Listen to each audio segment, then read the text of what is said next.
Hello, my name is Tech Daddy, and this is the Service Technician Survival School, where we say, evolve or die.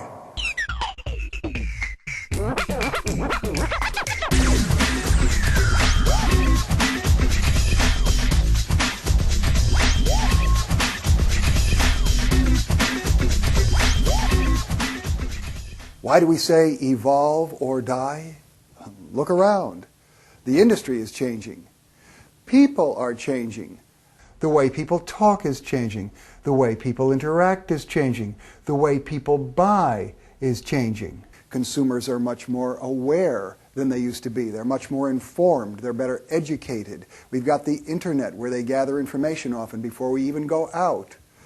Plus, sales has changed and running service has changed. Everything has changed. You got to adapt to the change. You must evolve. There's no point in fighting it. You must evolve or die. Why is my name Tech Daddy? Number one, I'm a tech, just like you. I got into service in 1985. I've been running it ever since then. And I don't just do videos for a living. About 30 weeks a year for the last dozen or so years, I have spent time running calls in various companies across the country. I show up bright and early Monday morning. I put on a company uniform as if I actually work there, and then all day long I run calls with one service technician. And it's almost like a day off for him because I'm the one that does all the interaction with the customer. I'm the one that figures out what's wrong, and then we talk to the customer and I sell the job, and then if I can, I get out of doing the work though. But setting that aside, it's almost like getting a day off for the service technician. So, yes, I am a tech. I got the skin knuckles, the knee trouble, the back trouble, and the neck trouble to prove it.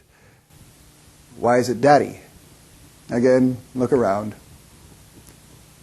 Not too many techs with gray hair out there. I got more gray hair than most of the techs you'll ever meet. I'm probably older than you, and I'm going to talk to you about things that maybe your daddy never talked to you about, or maybe things your daddy told you but you forgot about, or maybe things your daddy told you but you didn't understand at the time, and when you get told them again, you understand the benefit of all of that. Plus, who's always supposed to be on your side? Who's the one that sticks up for you? Who's the one that's always got your back? That's your daddy, and that's me. I'm the guy in the industry that is on your side. I know what you're going through. I know what you need in order to survive out there, and I'm going to help you to get it. And you're going to help me along. And we're going to work together on this over this DVD series, and we're going to maximize your career as a service technician. That is the whole purpose of this DVD series, to help you maximize your career as a service technician. How are we going to do that? Well, we're going to cover a number of topics, and here they are. What is the purpose of your job? What is sales? Defining excellence in service sales. And because so many people have a warped idea as to what salesmanship is all about, we'll talk about overcoming the salesman stigma. Proper grooming for service techs. Why should I buy from you? The best things to do on calls and the worst things to do on calls. Handling all kinds of difficult situations and all kinds of difficult people. What are career options for service techs? And since an erroneous and idealized concept of what owning your own service company is all about interferes with the work habits of many techs, I'll uncover the raw truth about owning your own service company. We'll talk about goal setting for service techs, retirement planning, funding your children's higher education, and how you can get ahead by solving your boss's problems. Getting along with dispatch, the benefits of doing neat paperwork, and of course, I'll share with you my personal step-by-step procedure for running calls. I'll tell you how I present the product and how I present the price. Selling over the phone, selling to landlords, selling service agreements, upgrading repairs to replacements, I'll make you a master at overcoming all kinds of sales objections, like, your price is too high. I want to think it over. I want to talk to my husband or some other vague higher authority that's nowhere to be found. If it ain't broke, don't fix it. And I want to get other bids. All of this is to help you maximize your career as a service technician.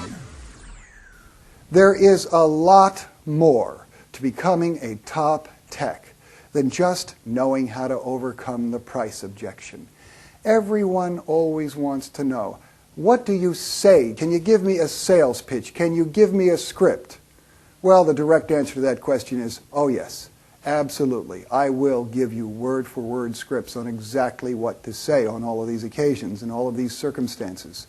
What's often missing is that people don't fully realize that 80 to 90% of the communication in a face-to-face interaction is non-verbal.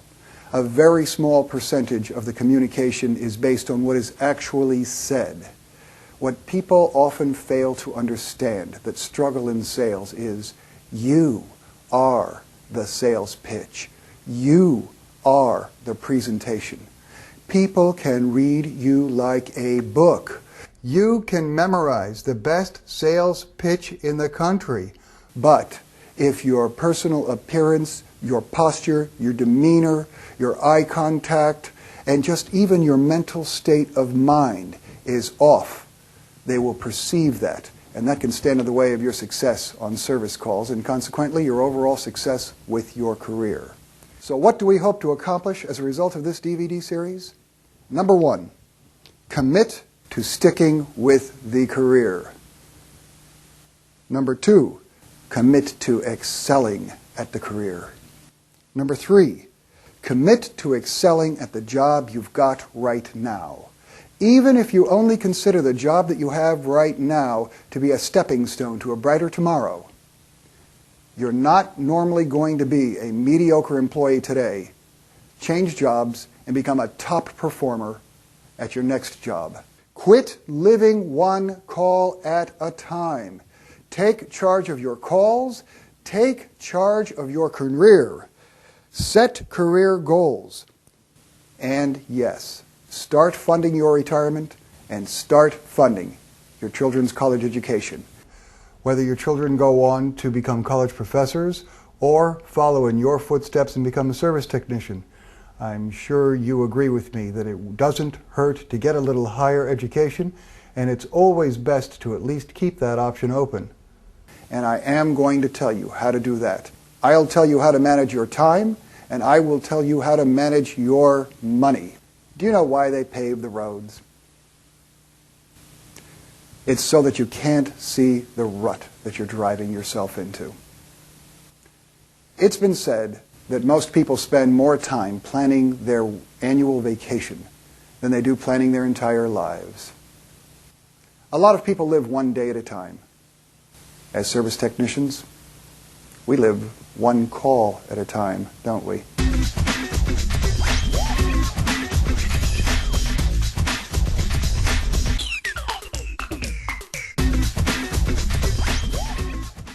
What is the purpose of your job? When I ask that question in my live seminars, people often say, it's to fix things, to solve problems, to get and keep customers, to provide the ultimate service experience. The fact is, there is one reason and one reason only why the boss hired a tech, put the tech in uniform, and sent the tech out on a call. And that was to generate a profit for the company. You need to focus on that. What I find is that most techs focus all their attention on making the repair, satisfying the customer, trying to get home at a reasonable hour, and getting along with the dispatcher, which is a pretty good idea. And they lose focus on what the actual purpose of their job, which is to generate a profit for the company. One of the first and best things that you can do to maximize your career as a service technician is to focus on the profitability of every single call that you run. Never sell anything to anyone that they're not going to benefit by owning. Never do anything immoral or illegal. And, for the record, you're not going to maximize your career as a service technician, and you're not going to be profitable long term unless you fix things right, solve problems, satisfy customers, provide the ultimate service experience, and everything else that we focus on. So you'll continue to focus on those, but make your primary focus generating a profit for the company. That's the best way to secure a raise. See, here's how most technicians go in and ask for a raise. I've been with the company an extra year now, and I'm a lot better than I used to be, and I'm learning a lot more, and I consider myself a team player, and I really want to stay with the company. And, well, we had a baby last year that's had some health problems, so I need the money, please. And the conversation just kind of winds down like that. That is the thought pattern of a loser. That's lame. That's not what it's all about. No, here's the way you ask a raise. The year before last, I generated X amount of income. Last year, I generated, let's just say, 30% more. How about a piece of the action? That is the professional way to go for a raise. So let's keep track of your figures, and what's the best, most economical way to keep track of your figures? When I ride with service technicians across the country, what I look for is patterns. And I'll be bringing up patterns that I've seen throughout this DVD series. One of the patterns that I've noticed as I travel the country is that a lot of the top techs keep records of their calls on little pads of paper. You can take that a little step further then. You can be a little more professional and a little more organized about it. Get yourself one of these appointment books. As you can see, this is a standard issue 6-column appointment book where you get a separate column for Monday through Friday, and then Saturday and Sunday share a column. Now, when you run a service call, on the day you run it, at the approximate time, you can write down the service call number and the invoice number. This way, if dispatch calls you 2 weeks, 3 weeks, 3 months down the road, if they say to you, hey, remember the service call that you ran on such and such a date, and then they'll give you the service call number or maybe the invoice number, you can look it right up and you'll have written down the amount and a general description of the work and any other notes you might want to make. And then you just do that as the week goes along. Whenever you run a service call, write it down, take some notes. Now we look up here in the upper margin of this calendar. Here's where we start to keep track of our numbers. Keeping track of your sales figures is the first step in setting some serious, meaningful sales goals. So here we have a daily total, then a month-to-date total, then a year-to-date total. Now that's what's in blue. These red numbers here, once you've done this for a year, you can look back through the previous year's calendars and you can put on the corresponding dates the daily total, the month-to-date total, and the year-to-date total, and compare yourself. See how you're doing. See if you're improving. You do that every day. You notice we get over here, I've just got some little abbreviations, DT for daily total, MTD for month-to-date total, and YTD for year-to-date. Over here, at the end of the week, we put down the weekly total and then the corresponding number for last year's weekly total. Now this calendar can do a lot more for you than just keep track of service calls and just keep track of what your sales figures are. You can also use it as an appointment book or a to-do list where you set appointments with yourself. You see, if things get scheduled, they might get done. If they don't get scheduled, chances are they won't get done. Now we can take a look even at my appointments here for the week. You see here on Monday night, I'm going to attend the symphony. Tuesday night, ballet practice. Wednesday night, my Mensa Society meeting. Thursday night I'm not really looking forward to. Got to meet with my probation officer. We get over here over the weekend. I'm going to get up bright and early Saturday morning and I'm going to mow the lawn. And then I'm going to paint the house. Then I'm going to cook a little barbecue. Watch a little TV. Go out and get arrested. Get bailed out about an hour later. Wake up Sunday morning, go to meeting. Come home. And then call Mom. This calendar is almost like a diary. You can have them for years and years, and you'll be able to look back on them, and you'll always know what you did and when you did it. Works out real nice. There's something kind of magical about doing that, because, again, I will stress to you constantly, never sell anything to anyone that they won't benefit by owning. You are going to be a better salesman and a better communicator as a result of this DVD series. And you will consequently be able to sell a lot more products and services that people really need. You'll just get fewer turndowns than you're getting right now. When you start keeping track of your figures, for some reason, you're usually able to exceed what you did last year without really even trying. So, when you go in to talk to your boss, you can show the actual figures.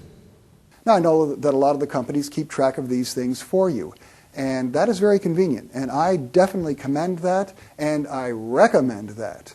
So the bottom line is, what is the purpose of your job? To generate a profit for the company. What's the best way to maximize your career instantly and to secure yourself a raise in the future with absolutely no arguments whatsoever? Keep track of your own figures, focus on the profitability, make sure that you remain profitable at all times. It really wouldn't be right to go into all of this detail about a 52-episode course that's supposed to take you a solid year to finish without telling you what you are entitled to when you're done. When you take the final exam and pass it, you qualify for the Tech Daddy Badge of Honor, the official Tech Daddy badge. This is a real live badge made by the same people that make policeman badges. It is metal, as you can see. It's sort of an antiqued bronze. And it is three-dimensional with the medallion in the center that is a picture of Trex, the website, and then our slogan, Evolve or Die. It says Tech Daddy's Service Technician Survival School. Comes in a real 100% leather case that measures about 3 by 4. You can even make a photo ID card to go along with it. These badges are only available to graduates of registered owners of Tech Daddy Service Technician Survival School on DVD and are available only at techdaddy.com.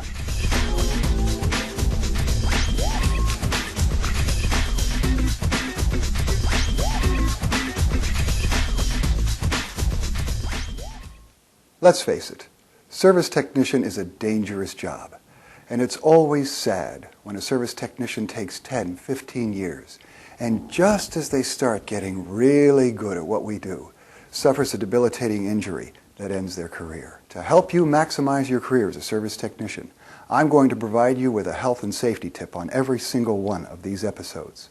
Today's safety tip: protect your knees.